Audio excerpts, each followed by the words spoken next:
Action. No woman can call herself free who does not control her own body, by Margaret Sanger. One of the first birth control advocates and clinic founders that became Planned Parenthood.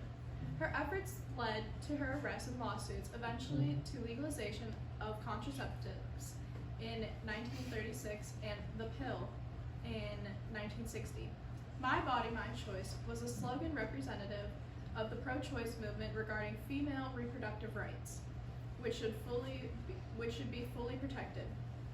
As true as this remains for women in their decisions surrounding abortion, contraceptives, and other reproductive issues, it is not universally for all issues and therefore does not apply to general bodily autonomy in situations such as vaccines and mask wearing. Men do not receive the same discrimination regarding their bodies in a world made for them. So, My Body, My Choice remains a slogan and ideology solely for women's reproductive rights movement and does not apply to public health measures not to be manipulated by the other side, like Black Lives Matter and I Can't Breathe slogans.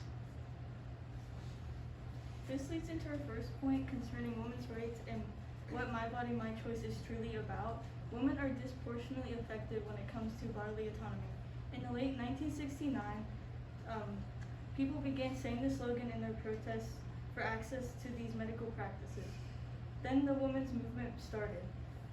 Shortly after the Griswold v. Connecticut case that allowed married couples the right to contraceptives, and then later the Supreme Court case of Roe v. Wade in 1973. This court case gave women the right to safe legal abortion, but it didn't end at that. To this day, this court case is still being debated, and women are still fighting for their rights with the slogan of My Body, My Choice. This slogan shows the struggle and the fight that women have to face every day to their right to their own bodies and not to be controlled by the state or the federal governments.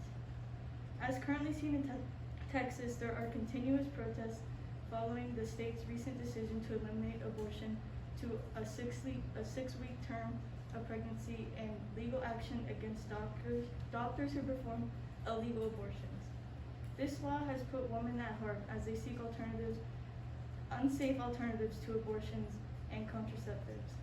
Women will then feel pressured and are feeling pressured to give birth to a child that they truly didn't want due to this ban, and not only lead to the sake of pressure on the mother as they feel the need to raise this child that they didn't want, or the pressure on the child as they will be put into a rigorous adoption system, or in the case of foster care, a long strenuous system that requires a lot of money and stress.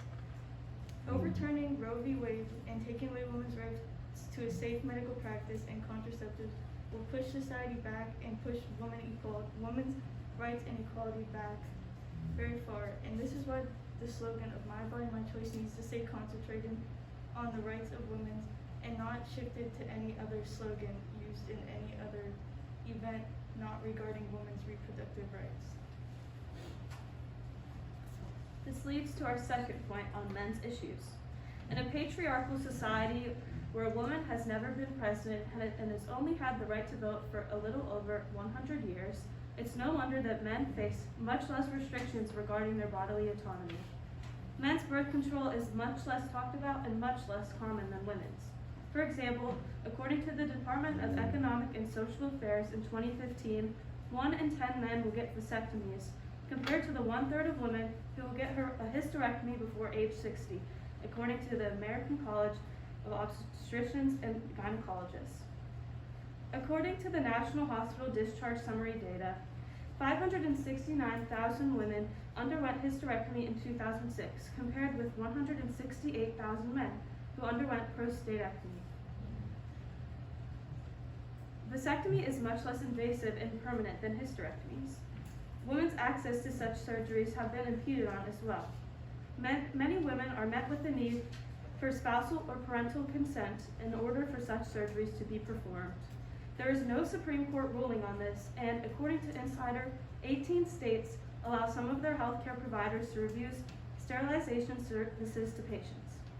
For women on Medicaid, there are more restrictions in place.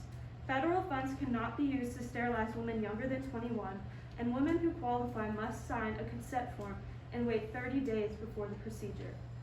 Men receive no such restrictions, and are not pressured on whether or not they will ever want to start a family with their wives. Women have to face these decisions, which is why my body, my choice remains exclusive to their bodily decisions. In situations of circumcision, parents are given the choice whether or not to circumcise their child. Comparatively, women fight for their right to choose whether or not they would like to even have a child. A woman's choices about her pregnancy and a family are much more intense, long-lasting effects on the rest of her and a possible other person's life than a cosmetic and vastly beneficial cut that is impossible for a man to remember. Overall, men's medical experiences regarding their body and reproductive parts do not compare to those of a woman, and therefore the slogan, "My body, my choice," retains its meaning regarding only women's reproductive rights.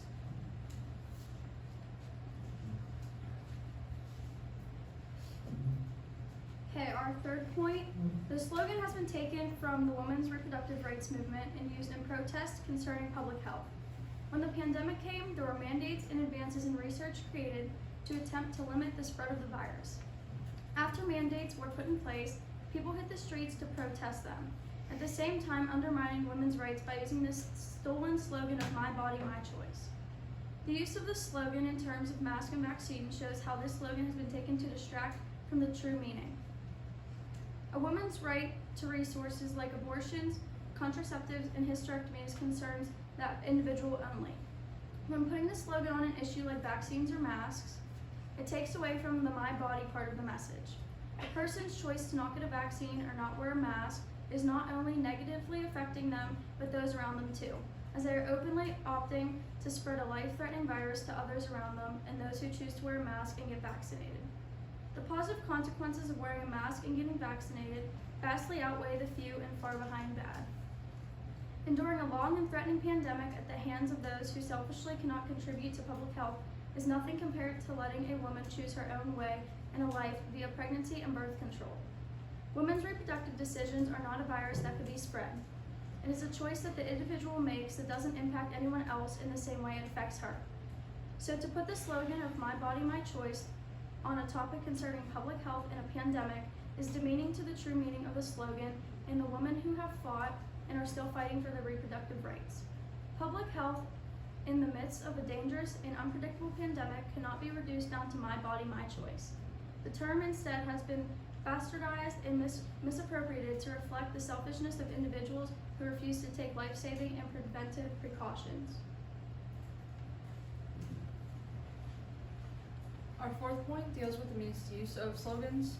So "My body, my choice" is not only the case of conservatives hijacking a slogan for their own benefit. So a recent example of this would be the Black Lives Matter.